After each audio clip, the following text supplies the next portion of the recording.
Olá, alunos do 7º período de Contábeis da Faculdade FANS.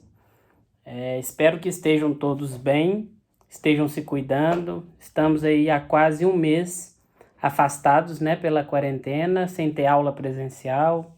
Estamos com saudade das aulas.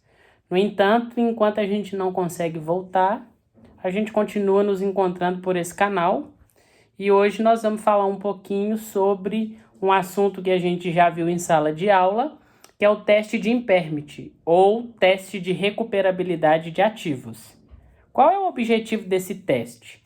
Esse teste ele tem que ser feito pelo menos uma vez ao ano, que é geralmente no final do ano, quando a gente vai elaborar o balanço de dezembro de cada ano, ou quando você tiver um indício de que aquele ativo teve uma perda.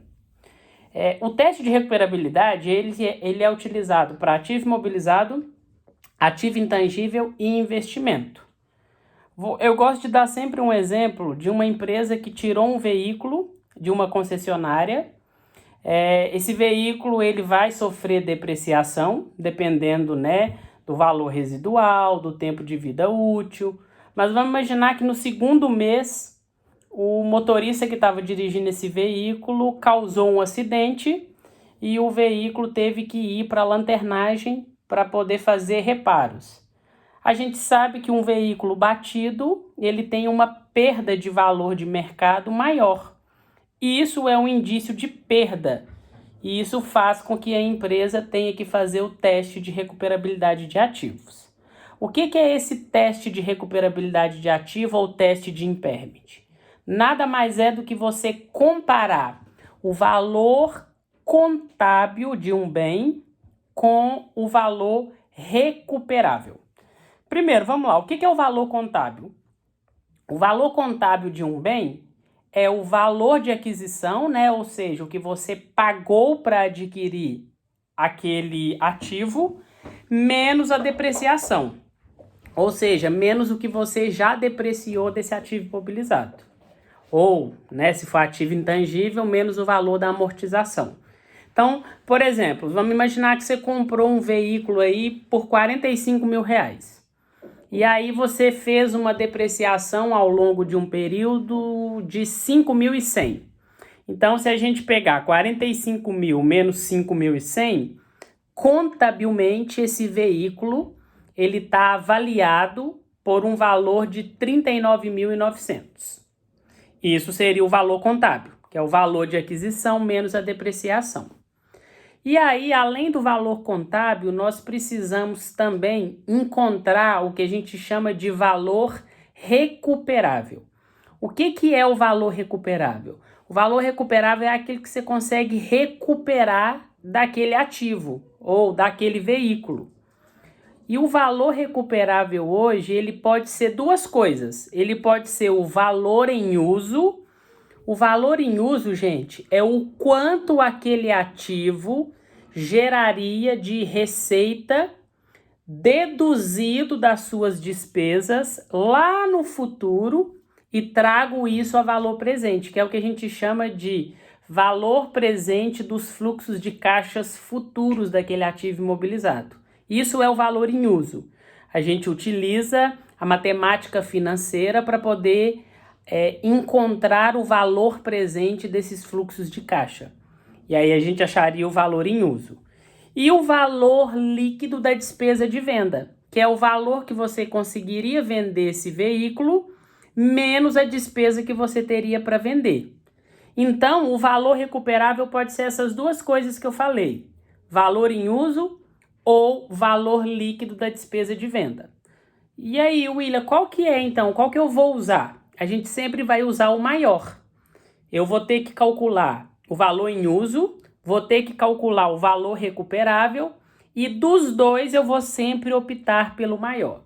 Então, por exemplo, nesse exemplo que eu estava dando, um veículo que foi adquirido por 45 mil, já tem 5.100 de depreciação, valor contábil dele 39.900. Vamos imaginar que você foi lá, pegou a tabela FIPE e no mercado hoje você consegue vender esse veículo por 37 mil, que é o que a gente chama de valor líquido já deduzido da despesa de venda. E você também projetou o fluxo de caixa futuro e trouxe a valor presente e achou um valor em uso de 32 mil. Então, valor recuperável. Se o meu valor líquido da despesa de venda é 37 e o meu valor em uso é 32, dos dois eu escolho o maior. Então, aqui no caso, o maior é o meu valor líquido da despesa de venda, que seria 37 mil. Então, 37 mil é o meu valor recuperável. E agora, o que eu preciso fazer, então, para que eu faça esse teste de impairment? Eu vou comparar o valor contábil de 39.900 com o valor recuperável de 37 mil. Toda vez que o valor contábil for maior do que o valor recuperável, significa que a gente teve uma perda por teste de impairment ou uma perda por teste de recuperabilidade de ativo. Se o valor contábil for menor do que o valor recuperável, a gente não tem perda e aí eu não preciso fazer nada. No nosso exemplo aqui, o meu valor recuperável é 37 mil e o meu valor contábil 39.900.